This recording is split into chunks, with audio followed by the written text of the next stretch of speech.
बघूयात आताची मोठी बातमी। शरद पवारांच्या राष्ट्रवादीचे खासदार सुरेश म्हात्रे सागर बंगल्यावर देवेंद्र फडणवीसांच्या भेटीला गेले आहेत।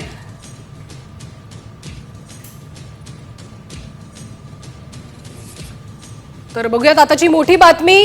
5 तारखेला महायुतीचा भव्य दिव्य शपथविधी सोहळा पार पडणार आहे। सोहळ्याच्या तयारीसाठी भाजपची महत्त्वाची बैठक पार पडते। आशिष शेलारांच्या नेतृत्वात मुंबईत ही बैठक सुरू आहे।